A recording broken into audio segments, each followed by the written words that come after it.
आज E20 के खिलाफ नेशनल टाउन हॉल हुआ था कॉन्स्टिट्यूशन क्लब में। मालवंकर हॉल में ये टाउन हॉल हुआ था।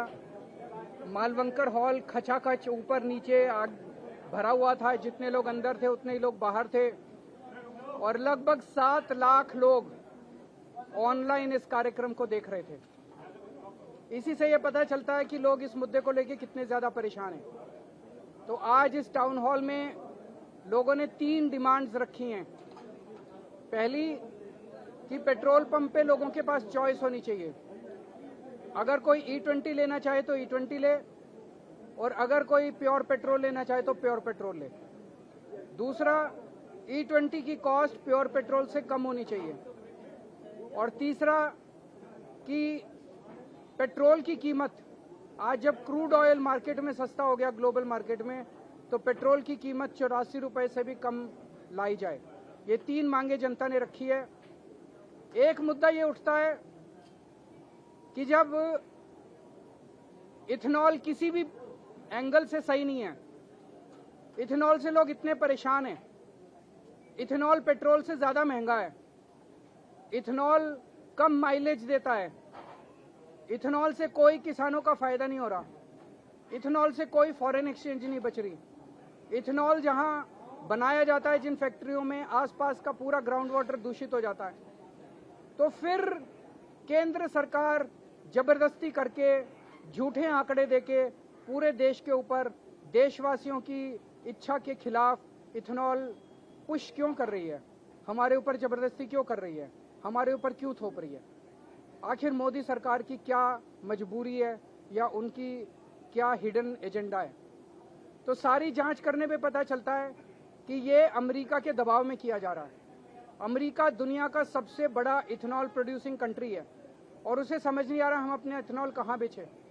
और इंडिया ने कुछ महीने पहले यूएसए के साथ ट्रेड डील साइन की थी जिसमें यह क्लॉज था कि अगले 5 साल में इंडिया अमेरिका से $100 बिलियन का सामान खरीदेगा। अब कहां से खरीदे ये $100 बिलियन का सामान? तो इथेनॉल हम अमेरिका से खरीदने जा रहे हैं। इस साल E20 लागू करने की वजह से हम अमेरिका से इस साल $2.5 बिलियन का इथेनॉल खरीदेंगे। तो 5 साल में इन्फ्लेशन देखते हुए, डॉलर की कीमत देखते हुए, सब चीजों को देखते हुए हम 5 साल में $20 बिलियन का इथेनॉल अमेरिका से खरीदेंगे। तो $100 बिलियन का जो टारगेट है उसमें से 20% टारगेट इथेनॉल से पूरा होगा। ये इसलिए क्योंकि प्रधानमंत्री मोदी जी ट्रंप के सामने कमजोर पड़े हुए हैं।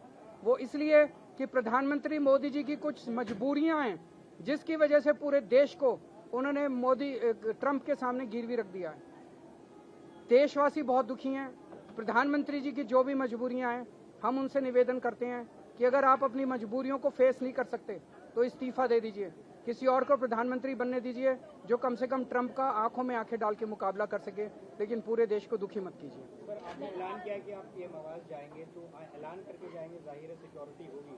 अभी कुछ दिन पहले नेता विपक्ष ने भी वहाँ पर प्रोटेस्ट किया था, तो क्या लगता है? तो जैसे उनको जहां तक जाने दिया था, मुझे उम्मीद है हमें भी वहां तक तो जाने देंगे। सर, कितनी पिटीशन लोगों ने आपके पास भेजी है? कितनी तादाद? 2 लाख से ज्यादा पिटीशन आ चुकी हैं। सरकार ये दावा कर रही है कि एथेनॉल नहीं होता तो पेट्रोल महंगा होता, और एथेनॉल होने पेट्रोल कैसे महंगा होता? आमने सामने बैठ के बात करते हैं।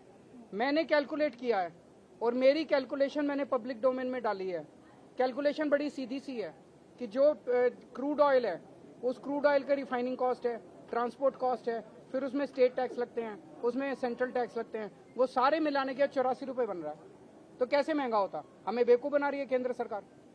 और पिछली साल 70,000 करोड़ रुपए का ऑयल कंपनीज को मुनाफा हुआ है। जो ये कह रहे हैं कि यूएस और ईरान के वॉर के दौरान घाटा हुआ था, वो घाटा पिछले साल के प्रॉफिट से पूरा कर लो। सर, राज्यसभा में प्रश्न लगाया E20 को लेकर, तो सरकार ने इस ओर इशारा किया कि सिर्फ E20 की वजह से माइलेज कम नहीं होता, उसके बहुत सारे रीजन हो सकते हैं। सरकार ने जवाब कौन सी स्टडी है? कोई स्टडी तो होगी। आज हमने इतने सारे लोगों को आपके सामने प्रेजेंट किया।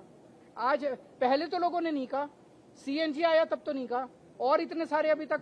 अब जब सारे देश के लोग कह रहे हैं भाई E20 से खराब हो रहा है, मिस्त्री कह रहे हैं, मैकेनिक कह रहे हैं, इंजीनियर्स कह रहे हैं, साइंटिस्ट कह रहे हैं, किसी की तो सुनोगे आप। जब आप किसी की भी नहीं सुन रहे तब मन में शंका आती है, यार इनकी मंशा दाल में कुछ काला है।